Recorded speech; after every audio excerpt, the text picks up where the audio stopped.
नमस्कार, capital talk में आपका स्वागत है। मैं हूं स्वतंत्र जैन। हम बात कर रहे हैं आज भारत बॉन्ड ईटीएफ की।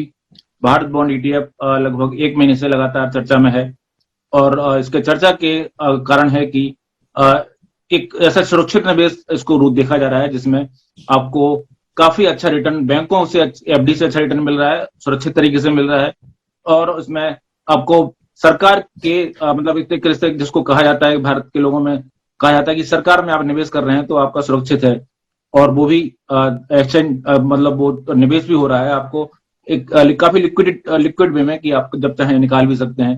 हालांकि वो निकालने में रिस्क उसमें होता है लेकिन एक्सचेंज मतलब एक्सचेंज में है, सरकार का है और उसमें सुरक्षित है। इस तरह की जो परसेप्शन के कारण ये बॉन्ड काफी चर्चा में रहा और इसी पे हम बात कर रहे हैं एडलवाइज की एमडी एडलवाइज की एमडी राधिका गुप्ता जी से, जो कि मुंबई से जुड़ रहे हैं और इस फंड को पूरी मैनेज कर रही हैं। जो उसके जो फंड के मैनेजर हैं, भारत सरकार का जो फंड है, हम इसी पे बात करेंगे कि ये फंड क्यों इतना चर्चा में रहा।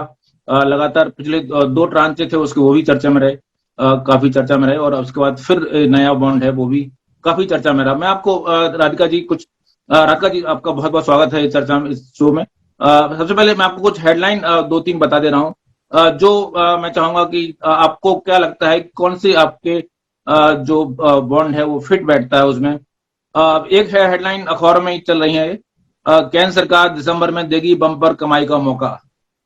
ठीक है। एक हेडलाइन है पैसा डबल करने का सेफ विकल्प। एक है एफडी से भी बेहतर रिटर्न। एक है आपको जो है ना इससे बेहतर मौका आपको शायद ना मिले। तो आपके जो भारत बॉन्ड ईटीएफ है आपको कहाँ लगता है, कहाँ फिट है कि सारी हेडलाइन फिट हैं? आई थिंक बड़ी बड़ी इंटरेस्टिंग हेडलाइन है। मुझे 2 अच्छी लगी आपको। एक तो एफडी से भी बेहतर रिटर्न मुझे बहुत अच्छा लगा और मौका मिला तो मैं समझाऊंगी क्योंकि ये बहुत इंपॉर्टेंट बात है और लोग समझते नहीं है कि इसका और एफडी का क्या फर्क है और इसका और एफडी का क्या फायदा है। और दूसरा मैं कहूंगी जो आपकी आखिरी हेडलाइन थी कि जहां तक डेट इंस्ट्रूमेंट है मेरे हिसाब से इससे बेहतर आपको प्रोडक्ट नहीं मिलेगा।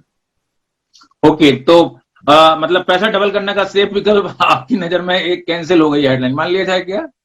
पैसा डबल करना थोड़ा सा, because it is a debt instrument ना, that is why it. Safe विकल्प तो बिल्कुल सही है। सेफ विकल्प बिल्कुल, हमें इसी पे हम चर्चा करेंगे। सेफ विकल्प लोगों को चाहते हैं कि लोग सेफ विकल्प हो, लेकिन जो आप अगर आप उसके डॉक्यूमेंट को ध्यान से पढ़ें तो ये एक्सचेंज ट्रेडेड फंड है और इसमें रिस्क इन्वॉल्व है। ऐसा नहीं है कि इसमें रिस्क खत्म हो गई है। तो फिर ये सेफ किस तरह से है, क्योंकि सभी लोग चाहते हैं कि रिटर्न मिले, सेफ मिले, इससे अच्छा कुछ हो नहीं सकता। तो ये सेफ किस तरह से कहा जा रहा है और इसमें बार बार बोला जा रहा है कि गवर्नमेंट की ए रेटेड आपकी जो बॉन्ड है उसमें आप निवेश करेंगे। हाँ, तो मैं आपको इसका सेफ्टी का वो भी समझाती हूँ और रिस्क का वो भी समझाती हूँ। देखिए, जहां हम डेट फंड में निवेश करते हैं वहां 2 तरह की रिस्क या जोखिम होती हैं। एक तो आप किन कंपनीज में निवेश कर रहे हैं, जिसे हम आमतौर से क्रेडिट रिस्क कहते हैं। अगर आप अच्छी कंपनीज में निवेश कर रहे हैं, अच्छी कंपनीज को पैसा लेंड कर रहे हैं, तो जनरली आपका रिस्क कम होता है। बुरी कंपनीज को कर रहे हैं तो ये पॉसिबिलिटी है कि पैसा वापस ना आए। अभी इसमें जो बॉन्ड्स हैं वो स्टेट ओन्ड गवर्नमेंट कंपनीज के हैं, वो भी highest rated public sector companies के। तभी इसमें बार बार सुरक्षा की, सेफ्टी की बात हो रही है। और ये एक प्रोग्राम है जो गवर्नमेंट ऑफ इंडिया ने शुरू किया था। ये एक्चुअली यूनियन बजट में सबसे पहला जिक्र इसका अरुण जेटली ने किया था, फिर ये डेवलप हुआ था। लेकिन इसकी होल्डिंग AAA PSU बॉन्ड्स की है, जो कि सबसे सुरक्षित माने जाते हैं। अब दूसरा इसमें जो डेट में इशू रहता है वो ये है कि जो इंटरेस्ट रेट है वो ऊपर नीचे जाता रहता है। कभी इंटरेस्ट रेट 5.5 हो जाता है, कभी 6 हो जाता है, आरबीआई कुछ करती रहती है। अब ये ऐसा प्रोडक्ट है, इसका थोड़ा सा स्ट्रक्चर यूनिक है। इसका स्ट्रक्चर एक एफडी की तरह स्ट्रक्चर है। जैसे अभी हमने 2032 का प्रोडक्ट लॉन्च किया, तो आप निवेश करेंगे 2032 तक और आपको एक रेट बताया गया है, जो कि जैसा मैं आपने कहा आपको हमारी वेबसाइट पे दिखा है। 2023 का भी प्रोडक्ट था, 25 का था। अगर आप निवेश करें और अपना पैसा पकड़े रहें उस समय तक जब तक इसकी मैच्योरिटी है, तो एक्चुअली आपका कोई इंटरेस्ट रेट रिस्क नहीं है। चाहे रेट ऊपर जाए चाहे रेट नीचे जाए, आपको लगभग वही मिलेगा जो वेबसाइट पे है। नहीं, लगभग वो मिलेगा मतलब इसकी गारंटी है या ये डूब भी सकता है? डूबने की आशंका कितनी है? ये डूबेगा नहीं, क्योंकि बेसिकली ये प्रोडक्ट क्या करता है ये समझना जरूरी है। ये क्या जो 2032 का प्रोडक्ट है, ये बेसिकली जाके triple a public sector bonds खरीदता है जो 2032 में मैच्योर करते हैं। अब इट इज वेरी अनलाइकली कि कोई हिंदुस्तान में triple a public sector company का बॉन्ड डिफॉल्ट हुआ है, आज तक हुआ नहीं है। लेकिन इसमें कहीं नहीं लिखा कि ये जो है ना शॉर्ट टर्म ड्यूरेशन का है या लॉन्ग टर्म ड्यूरेशन का है। अच्छा, ये इसकी मैच्योरिटी में है, तो जैसे इसका नाम है BBETF 2023 और नीचे आप देखेंगे इसकी मैच्योरिटी है 13 दिसंबर 2023 और इसकी मैच्योरिटी है, तो जो इसकी मैच्योरिटी है ना अप्रैल 2023 उसके हिसाब से आप जाइए, वो इसकी ड्यूरेशन।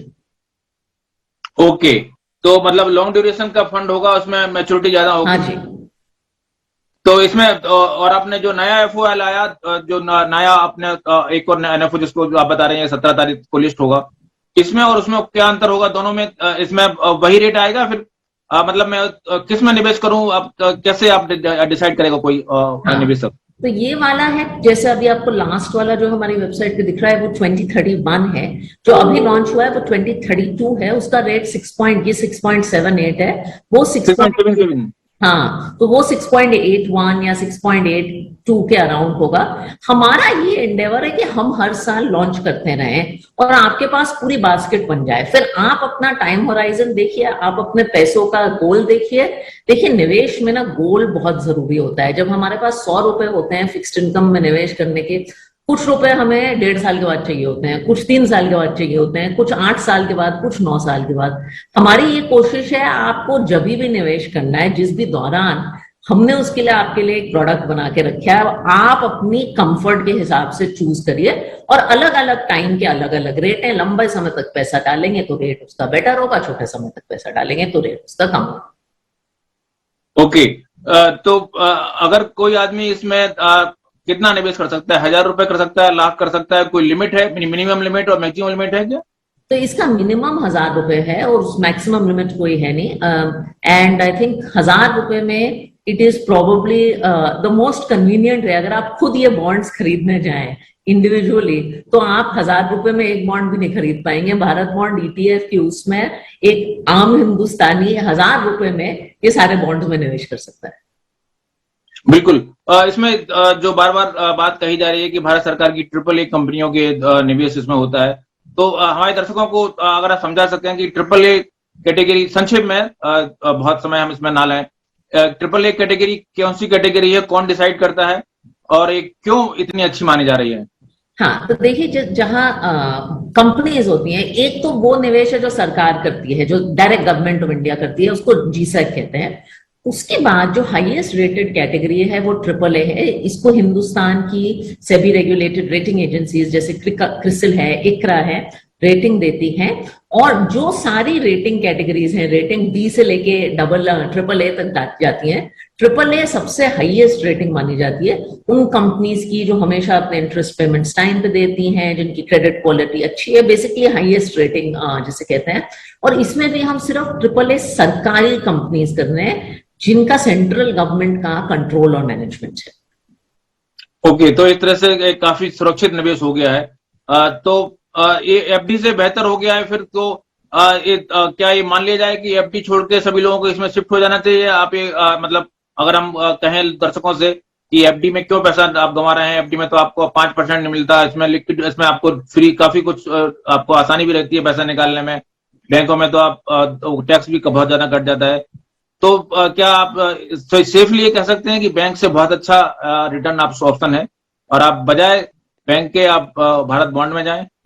तो मैं आपको सिर्फ 2 कारण बताती हूँ क्योंकि ये मुझे लगता है कि FD से बेटर क्यों है। सबसे पहली बात, और ये लोग जानते कम है, टैक्स की है। जब आप FD में निवेश करते हैं तो जैसे आपने कहा, हाँ, आप 30% टैक्स देते हैं। जब आप डेट फंड में या भारत बॉन्ड में निवेश करते हैं आपको 20% टैक्स देना होता है इन्फ्लेशन का रेट काट के, तो वो रेट ऑफ टैक्स एक्चुअली 10% ही लगता है। 6.8 में से अगर आप 5% माइनस कर दीजिए तो जो आपका इफेक्टिव पोस्ट टैक्स रिटर्न है वो 6.3 होता है। ये FD में आपका कोई अच्छे बैंक की FD में 4% होगा, तो 1.5% आप FD से ज्यादा कमा रहे हैं उसी प्रोडक्ट प्रोफाइल के लिए, तो ये सबसे बड़ी बात है। दूसरी अच्छी बात है, ये लिक्विड है, इसमें आप कभी भी पैसा निकाल सकते हैं, ब्रेकेज कॉस्ट नहीं है। तो आई थिंक लिक्विडिटी वही है, टैक्स बहुत बेटर है, और स्ट्रक्चर आपका बिल्कुल एफडी जैसा है। बिल्कुल, आपने कहा कि लिक्विड है, और दूसरी बात इसमें आपने पैसा एफडी से ज्यादा मिल रहा है। तो मान लीजिए हम 1 लाख रुपए की राशि अगर लेते हैं और 1 लाख रुपए पे हम अगर 10 साल का होराइजन मान लेते हैं, तो इंडेक्सेशन का फायदा आपको छोड़ लेते हुए भी आप कैसे डिसाइड करेंगे कि आपको 1 लाख रुपए पे आपको एफडी पे कितना मिलेगा? कुछ हमें अनुमान बता पाएंगे एफडी पे कितना मिलेगा, कितना टैक्स बेनिफिट मिलेगा, अगर दर्शकों को समझा पाए हमारे? हाँ, तो ये हमारी वेबसाइट पे कैलकुलेशन है, मैं आपको थोड़ा अंदाजा दे देती हूँ। जैसे ये 6.8 है, इन्फ्लेशन का रेट हिंदुस्तान में कम से कम 4% तो चलता ही है। तो ये 6.8 में से आप 4 घटा लीजिए, 2.8 पे आप लगा लीजिए 20% टैक्स, तो करीब आधा % टैक्स। तो 6.8 माइनस 0.5 इज 6.3, ये आपका पोस्ट टैक्स रिटर्न हो गया भारत बॉन्ड में। अगर एफडी आजकल 5.5% की चल रही है, उस पर आप 30% टैक्स निकाल लीजिए, आपको 4.4 ऑड नंबर आएगा। तो ये 4 और 6.3 का जो फासला है, दिस इज वेरी लार्ज, ये 2% साल का फासला है। अब आप 10 साल के लिए कर लीजिए तो बहुत बड़ा नंबर है। बिल्कुल, और इसमें भी आपको लगातार चक्रवृद्धि ब्याज भी मिलेगा। हाँ, इसमें ऑन गोइंग, हाँ ये मैं क्लैरिफाई करूं, इसमें आपका इंटरेस्ट ना कंपाउंड होता रहता है, तो आपको पे आउट नहीं होता। अगर आपको पे आउट करना है तो आपको पैसे निकालने पड़ेंगे, या आपको टेन्योर मैच्योरिटी के एंड पे मिलेगा। ओके, तो ये जो आपने जो 6.78 है, इफेक्टिव इंटरेस्ट रेट होगा, ना कि 1 साल का इफेक्टिव ही होगा ना? ये हर साल ये एनुअल आपका इंटरेस्ट रेट है। कि ओनली थिंग इज एफडी होती है तो आपको कुछ लोगों को इंटरेस्ट साल में हर साल मिलता है, वापस आता है तो अच्छा लगता है। यहाँ आपका क्यूमुलेटिव है, तो जब आप एफडी करते हैं क्यूमुलेटिव, एफडी में आप जब भी निकालें एफडी में इंटरेस्ट रेट तो वही मिलेगा। हाँ, तो इसमें अगर आप मान लीजिए आपने इसका 10 साल का टाइम होराइजन है, आपने 2 साल में निकाल लिया, तब इंटरेस्ट रेट इसका कितना रहेगा? तब इंटरेस्ट रेट, और जब आप एफडी में भी पैसा निकालते हैं प्री मैच्योरली, तो आपको वो एफडी वाला रेट ऑफन नहीं मिलता। इसमें भी if you take it out earlier, थोड़ा सा इंटरेस्ट रेट मूवमेंट पे डिपेंडेंट है कि क्या होगा, which is why I said at the very beginning, ये एक बाय एंड होल्ड इन्वेस्टर के लिए प्रोडक्ट। कितना फर्क आता है, मतलब थोड़ा अंदाज हमारे दर्शकों को दे सकें कि आपने अगर? ये कहना मुश्किल है, क्योंकि ये इंटरेस्ट रेट के हिसाब से है। जैसे देखिए, अगर आपने 6.5 पे निवेश किया और रेट्स एक्चुअली काफी गिर गए, तो आपको शायद 6.5 से ज्यादा मिलेगा। अगर रेट्स बढ़ गए तो आपको थोड़ा कम मिलेगा। वक्त के साथ ये फासला एक्चुअली कम हो जाता है। अगर आपने 10 साल के लिए निवेश किया और 9 साल के बाद निकाला तो बहुत फर्क नहीं पड़ेगा, लेकिन 10 साल के बाद निवेश किया और 1 साल में निकाला तो आपको फर्क पड़ेगा।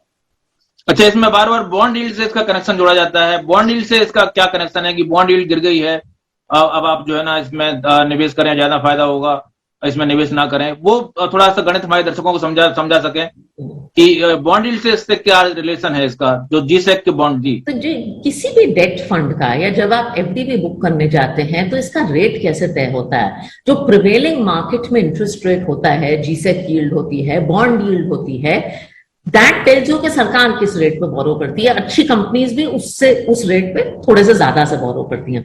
अगर वो रेट्स बढ़ेंगे तो भारत बॉन्ड के भी रेट्स बढ़ेंगे, अगर वो रेट्स घटेंगे तो भारत बॉन्ड के भी रेट्स घटेंगे।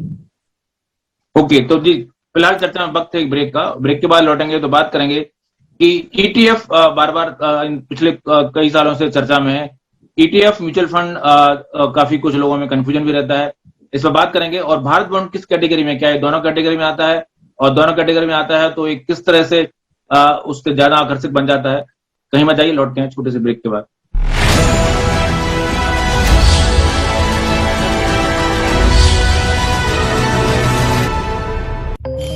खबरों में हमेशा की तरह तेज, साथ में नए जमाने का भी क्रेज।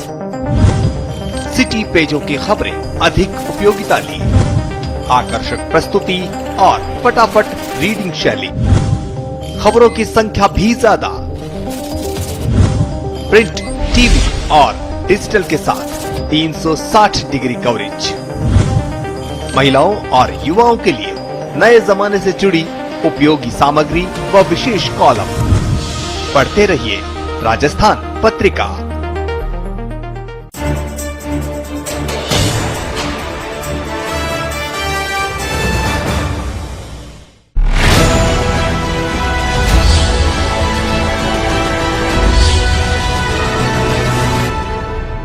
ब्रेक के बाद आपका स्वागत है। हम बात कर रहे थे कि ETF एक्सचेंज ट्रेडेड फंड की कैटेगरी ये क्या चीज है और ये म्यूचुअल फंड से किस तरह से अलग है। राधिका जी, आप तो म्यूचुअल फंड इंडस्ट्री की वाइस प्रेसिडेंट भी हैं, जो MP है, तो आपसे बेहतर इससे और कौन समझाएगा कि म्यूचुअल फंड ETF ये दो काफी कई बार पर्यायवाची रूप में भी इस्तेमाल होते हैं, मतलब सिनोनिम्स के में इस्तेमाल होते हैं, तो क्या सिनोनिम्स हैं क्या ये बस सब? ये बहुत सिमिलर चीजें हैं, लेकिन इनमें थोड़े से अंतर है, थोड़े बारीक अंतर है, मैं आपको बताती हूँ। निवेश जो म्यूचुअल फंड और ETF करते हैं वो बहुत सिमिलर करते हैं, बस इस्तेमाल करने के अलग अलग प्रोडक्ट है, मैं कहूंगी। म्यूचुअल फंड तो लोग फेमिलियर है, स्टैंडर्ड प्रोडक्ट है, खरीदते हैं, अप्लाई करते हैं, एक्सेट्रा, उसमें SIP करते हैं, सब पता है। ETF is a mutual fund product जो थोड़ा शेयर की तरह बिहेव करता है, वो एक्सचेंज पे लिस्टेड होता है, तो उसे आप किसी भी मिनट खरीद और बेच सकते हैं, और उसको खरीदने और बेचने के लिए आपको एक डीमैट अकाउंट, डिपॉजिटरी अकाउंट की जरूरत है, जैसे आपको शेयर बाजार में जरूरत है। अब जहां की भारत बॉन्ड ETF का जिक्र है, ये एक ETF के अवतार में आता है, तो आपको डीमैट अकाउंट चाहिए। लेकिन हमें पता है कि बहुत ऐसे निवेशक हैं जो म्यूचुअल फंड प्रेफर करते हैं, ETF नहीं। वो कहते हैं कौन जाके डीमैट अकाउंट खोले, कौन ये एक्सचेंज से और ब्रोकर के थ्रू खरीदे। तो एक फंड ऑफ फंड्स ऑफरिंग भी है हर भारत बॉन्ड ETF के साथ। एक फंड ऑफ फंड्स है जो कि एक म्यूचुअल फंड है, वो सिर्फ ETF को खरीदता है। तो अगर आपको ETF खरीदना है, डीमैट अकाउंट है, आपका ट्रेडिंग करते हैं ब्रोकर के साथ, तो आप ETF खरीदिए। अगर आप म्यूचुअल फंड निवेशक हैं तो इसका एक फंड ऑफ फंड्स है, वो खरीद सकते हैं, वो भी बहुत पॉपुलर होता है, और दोनों में कोई अंतर नहीं। आपका मतलब है कि भारत ऑफ फंड का एक और फंड ऑफ फंड है जो कि म्यूचुअल फंड ही माना जाता है। हाँ। वो किस नाम से है वो?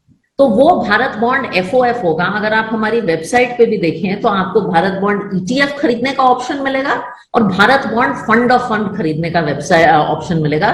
दोनों, अगर जैसे जो आप लिस्ट देख रहे थे, भारत बॉन्ड 2025 अप्रैल ETF दिखेगा तो वो ETF है। भारत बॉन्ड अप्रैल 2025 FOF दिखेगा जो कि फंड ऑफ फंड्स है। जी। लेकिन एक सवाल जो पीछे छूट गया, जिसको मैं एक बार फिर से लाना चाहूंगा। एक तो लिक्विडिटी का सवाल है, और दूसरा कि जिसने NFO ले लिया और जो अभी खरीदेगा, हाँ। उसमें क्या मतलब, उसमें कुछ उसका जो रिटर्न है उसका कम हो जाएगा, उसको एक्सपेंस रेशियो में कुछ फर्क आएगा, किस तरह से? और जो जो जो आपका आपने कहा कि फंड ऑफ फंड खरीदेगा उसका, और आपका जो ETF का एक्सपेंस रेशियो में, उसमें दोनों में कुछ अंतर है? दोनों में किस तरह से आपकी उसमें इनकम क्या है? ओके, तो इसमें NFO और NFO के बाद में कोई फर्क नहीं है in terms of expense ratio, वो सेम रहता है। तो आप तब आए अब आए, वो कोई फर्क नहीं है। आपको जब निवेश करना है तब आना चाहिए। NFO तो एक टेक्निकल बात होती है। रेट ऑफ कोर्स फ्लक्चुएट होता रहता है, ये भी हो सकता है कि NFO से बेटर रेट हो, NFO से वर्स रेट हो, इसका कुछ नहीं है। जहां तक इसकी कॉस्ट का सवाल है, ये इंडिया का तो चीपेस्ट म्यूचुअल फंड है ही भारत बॉन्ड का, दुनिया का चीपेस्ट डेट फंड प्रोडक्ट है, ये बहुत लोग जानते नहीं है। ETF का एक्सपेंस रेशियो इसमें 0.0005% है, जो कि बहुत सस्ता है। फंड ऑफ फंड्स में थोड़ा सा ज्यादा है, वो भी 0.05% है, क्योंकि फंड ऑफ फंड्स को चलाने की कॉस्ट थोड़ी ज्यादा है। तो ये भी even for us as an AMC it is not the most remunerative product. मैं खुद आपसे कह रही हूँ, ये हम और सरकार इसलिए चलाते हैं कि लोग ऐसी चीज को देखें, आके निवेश करें, डेट में एक सुरक्षित अच्छा रिटर्न कमाएं, FD से ज्यादा कमाएं। तो ये ऐसा है, और ये बहुत लो कॉस्ट पे हिंदुस्तानी इन्वेस्टर को दिया जाता है। इनफैक्ट मेरे बाहर के जो फ्रेंड्स हैं वो हैरान हो जाते हैं ये नंबर देख के, सरकार और तुम लोग ऐसी चीज कर भी सकते हो। बिल्कुल, आपने बिल्कुल अहम बात कही कि जो है ना, क्योंकि इसमें बहुत दिखता नहीं है कि 0.005% की एक्सपेंस रेशियो पे कोई कैसे काम करेगा। लेकिन सवाल है कि जहां तक मैंने खबरें जो पढ़ी हैं कि सरकार को उम्मीद थी कि इससे 10,000 करोड़ रुपए वो कमाएंगे, लेकिन जो नया NFO नया आया उसमें 6,200 करोड़ ही उनको मिले। तो क्या ये इसके बावजूद इसमें अब ये कहा जाए कि इसमें निवेशकों का ज्यादा इंटरेस्ट नहीं है, या ये कहा जाए कि अभी इंटरेस्ट बहुत अच्छा है कि 6 गुना सब्सक्राइब होगा? किस तरह से आप देख रही हैं इसको? तो एक्चुअली थोड़ा सा कंफ्यूजन रहा है। आई डोंट नो ये 10,000 का कोट क्यों आया। जब पहले तो भारत बॉन्ड आए तो दो प्रोडक्ट लॉन्च हुए। पहले में 2030 और 23 और 30 लॉन्च हुए, दूसरे में 25 और 31 लॉन्च हुए। इस बार हमने फैसला लिया कि सिर्फ एक ही ट्रांच लॉन्च होगी। तो पहले 2 सीरीज में, एक में 12 कलेक्ट हुआ, एक में 11 कलेक्ट हुआ, तो 5.5-6 हर प्रोडक्ट में। तो उसी के हिसाब से एक्चुअली इसमें कलेक्शन आया है 6,500 करोड़। तो एग्जैक्टली हम लोगों की, इनफैक्ट हमने बेस साइज इस इश्यू का 1,000 करोड़ रखा था और हमने कहा था 5,000 तक कलेक्ट कर लेंगे। ग्रीन शू तो बहुत अच्छा था, हमें जाके एक्चुअली अप्रूवल लेना पड़ा बिकॉज इट क्रॉस 6.5। तो एक प्रोडक्ट लॉन्च किया है, so that 10,000 crore number that came out was never correct.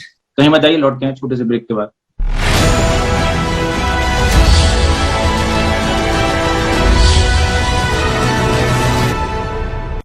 देश पर आई इस विपदा के समय पत्रिका ने सही मुद्दे उठाए, आंखों पर पट्टी नहीं बांधी, ना ही मुंह सी कर बैठे और शासन को उन मुद्दों पर कार्यवाही करने पर मजबूर किया, क्योंकि जब सच सामने लाया जाता है तभी तो प्रशासन की आंखें खुलती है। हमारा विश्वास है कि पत्रिका हमेशा समाज के हर पीड़ित की लड़ाई लड़ती है और जीतती है। पत्रिका, निर्भीक, निष्पक्ष।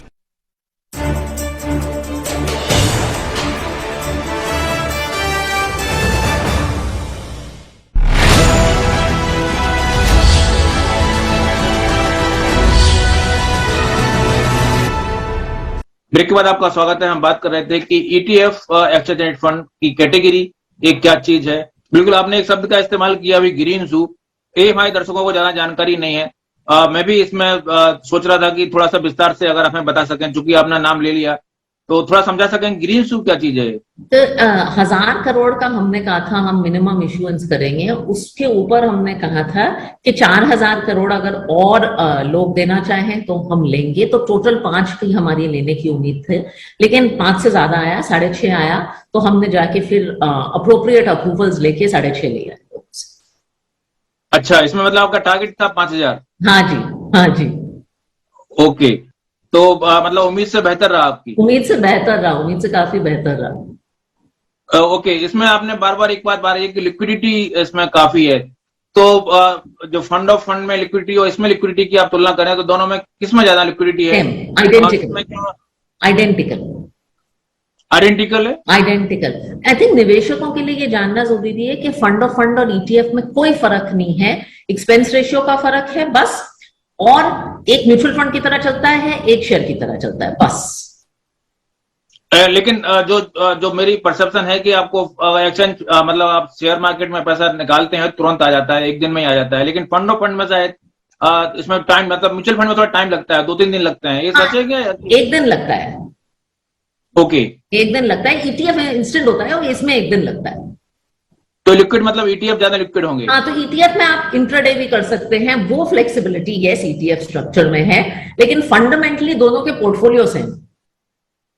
ओके, तो ETF के 2 बेनिफिट कह सकते हैं कि एक तो एक्सपेंस रेशियो इसमें कंपैरेटिवली कम है और दूसरी इसमें आपकी लिक्विडिटी काफी कम होगी।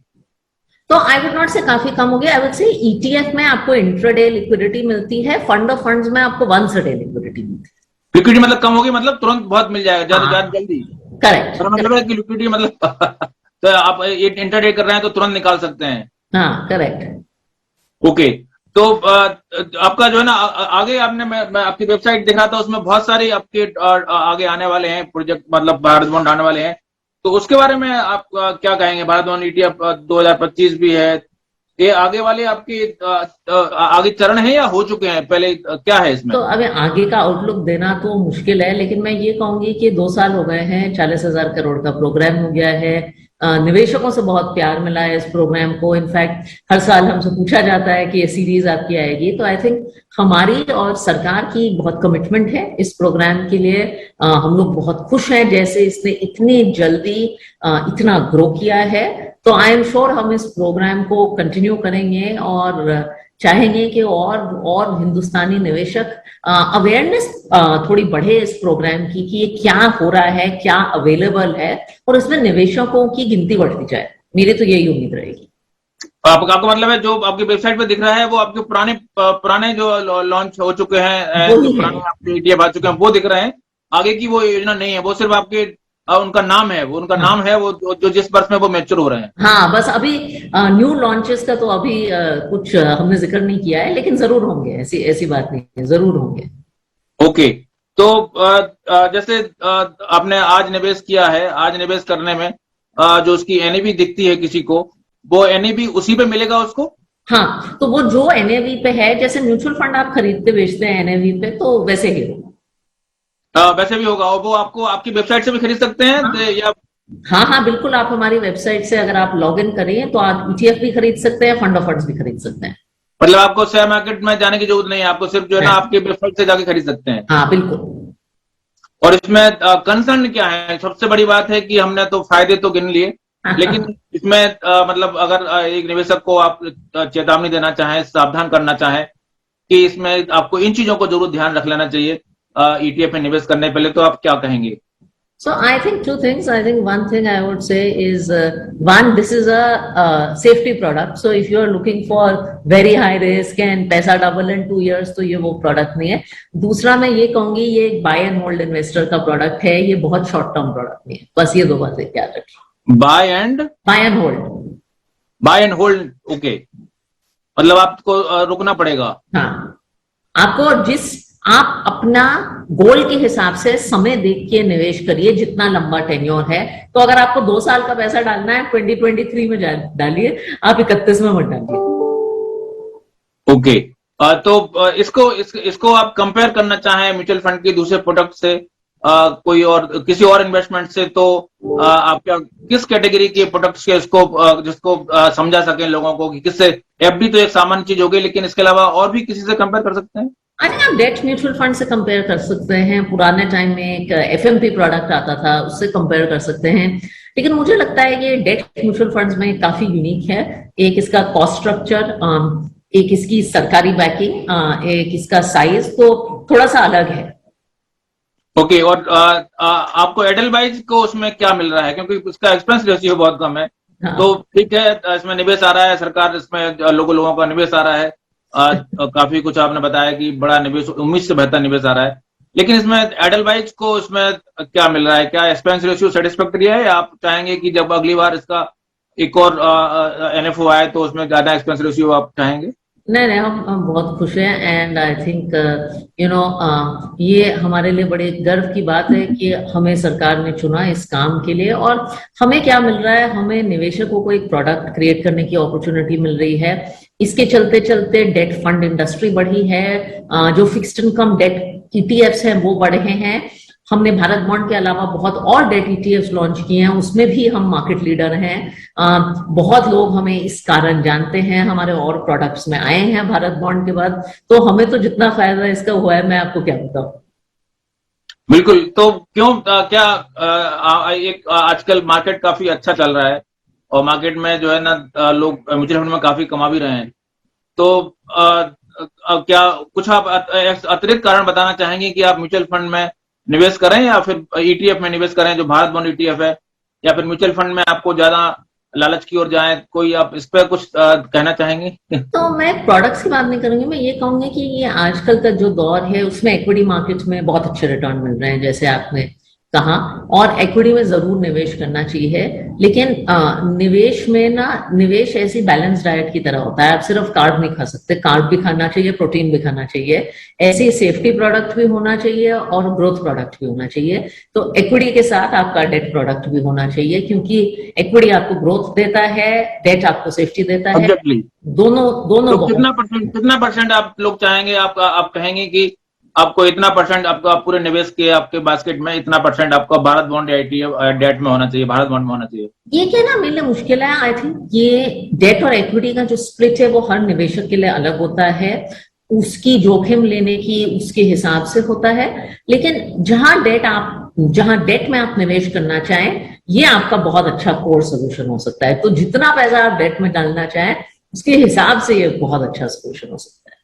बिल्कुल, तो ये थी हमारे साथ राधिका गुप्ता जी, उन्होंने बताया कि भारत बॉन्ड किस तरह से सुरक्षित है और इसमें सबसे अच्छा रिटर्न कंपैरेटिवली जितने प्रोडक्ट हैं इस बास्केट में, इस पूरी क्या नाम कैटेगरी में, उसमें सबसे अच्छा रिटर्न मिल सकता है।